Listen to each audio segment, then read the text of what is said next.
एक दो बातें आपको बताऊंगा कि ट्यूबरक्लोसिस में जो भारत में 10% ट्यूबरक्लोसिस की डेथ है, वो ट्यूबरक्लोसिस से नहीं होती, वो सुसाइड से होती है।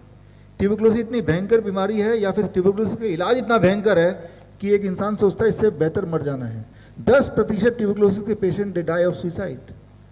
आप उसको रोक सकते हैं, आप रोक सकते हैं, बस ये डायरेक्शन चेंज करके कि वो गब्बर के वो शोरूम में ना जाके डॉक्टर बीआरसी के खोखे में आ जाए, जो कि पूरी तरह मुफ्त है और आपको आना भी नहीं है, सिर्फ फॉर्म भरना है, राइट। तो खैर doctor Namita, you take forward and थोड़ा बहुत डिटेल पेशेंट के बारे में। तो अब हम कीर्ति से आपको मिलवाते हैं। जब हमने ट्यूबरक्लोसिस का प्रोग्राम लॉन्च करा था तो उसमें मैंने डॉक्टर बीआरसी प्रोटोकॉल सबको बोला था, और मैंने 1 मंथ का चैलेंज दिया था। मैंने बोला था कि जो भी शिद्दत से फॉलो करेगा वो 1 महीने में वापस निकल जाएगा। और यहाँ कीर्ति खड़ी हुई है, वो अपनी कहानी सुनाएगी आपको। मेरा नाम कीर्ति है, मैं गुजरात सूरत से आई हूँ।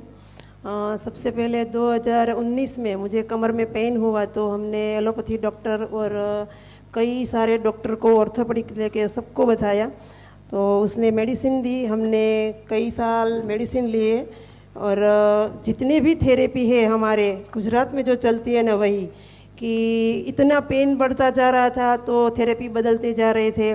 सबसे पहले हमने एलोपैथी से स्टार्ट किया था, उसके बाद हमने ओजोन थेरेपी करवाई, लेसर थेरेपी करवाई, फिजियोथेरेपी करवाई, कायरोप्रैक्टिक करवाया, और थक हार के हमने जो हार्ड वैद्य होते हैं ना, वहाँ जाकर भी हमने पट्टियाँ लगाई, लेप लगाया, पर पेन कम नहीं हो रहा था। मैं चेयर पर भी नहीं बैठ सकती थी, पेन इतना बढ़ गया था कि पेन किलर का पूरा पत्ता हम घर पर रखते थे।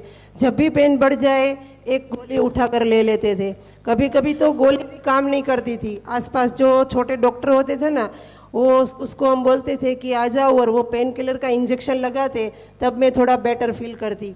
इतनी सारी थेरेपी करवाई और इतनी सारी गोलियां खा खा कर मैं थक गई थी, क्योंकि कितना मेरा एक्सरे हुआ, कितनी बार मेरी बायोप्सी हुई, 3 बार मेरी बायोप्सी हुई बॉडी की। पर इतना मैं डिप्रेशन में आ गई थी, क्योंकि पूरा बेड रेस्ट था मेरा। मैं बैठ भी नहीं सकती थी, चल भी नहीं सकती थी, इतना कमर में और पीठ में D6 और 7 में ATB फैल गया था। और बायोप्सी जब तीसरी बार करवाई ना, तो उसने बोला कि ये कोई दवा इस पर काम नहीं कर रही है।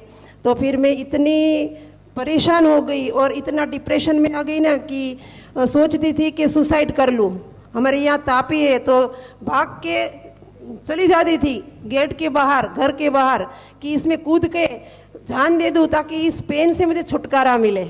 पर ये सब नहीं हुआ, क्योंकि 5 साल मैंने इसी के साथ स्ट्रगल किया, पर मुझे सुसाइड करने की ज़रूरत नहीं पड़ी, क्योंकि मेरी लाइफ में डॉक्टर बीआरसी आ गए और आज मैं बिल्कुल ठीक हूँ, बिल्कुल ठीक हूँ। और जो मैंने, ऐसा नहीं है कि मैंने प्राइवेट में ही इलाज करवाया है। हमारे यहाँ जो सिविल है ना, गवर्नमेंट, वहाँ से भी मैंने 8 महीने दवा ली है। उसके बाद मैंने बायोप्सी करवाई, तो दवा लेने के बाद भी पस में बढ़ोतरी हो रही थी। और जब मैं बीआरसी डॉक्टर के साथ जुड़ी, और जो मेरी कंसल्टिंग थी ना डॉक्टर नमिता गुप्ता, उसके व्हाट्सएप ग्रुप में मैंने जुड़ी, तो उसने जो मुझे DAP डाइट जो कहा था, जो भी उसने प्रोटोकॉल बताया, मैंने 100% फॉलो किया, और मैंने 20 दिन में ही बोन TB क्लियर कर लिया। उसके बाद जो आर्थराइटिस थी वो मैंने 3 महीने क्लियर कर लिया। आज मैं बिल्कुल 6 महीना हो गया, मैं बिल्कुल ठीक हूँ, मुझे कोई पेन नहीं, कोई दर्द नहीं है। मुझे तो ऐसा लगता है कि जो डॉक्टर बीआरसी है और जो डॉक्टर नमिता गुप्ता है ना, वो मेरे नाव लेके आई और मैं उसमें बैठकर हेवन तक पहुँच गई। आज मैं ऐसा फील कर रही हूँ कि मैं हेवन में हूँ। पहले ये टेस्टिमोनियल देने से भी डर रही थी, क्योंकि कहती है 20 दिन में कौन ठीक हो सकता है, और आज ये यहाँ तक अपनी कहानी सुनाने के लिए आई है। बड़ी से बड़ी बीमारी का आसान से आसान इलाज घर बैठे ही हो सकता है। अधिक जानकारी के लिए कांटेक्ट करें nearest doctor BRC clinic @home। Lifestyle disease हो या इन्फेक्शियस इलनेस, कॉस्मेटिक्स हो या पेन मैनेजमेंट, घर पर ही बनाएं अपनी दवा। Ancient wisdom and modern evidence base का अनोखा मिश्रण। Join 1 month online training, be a certified Neem therapy practitioner.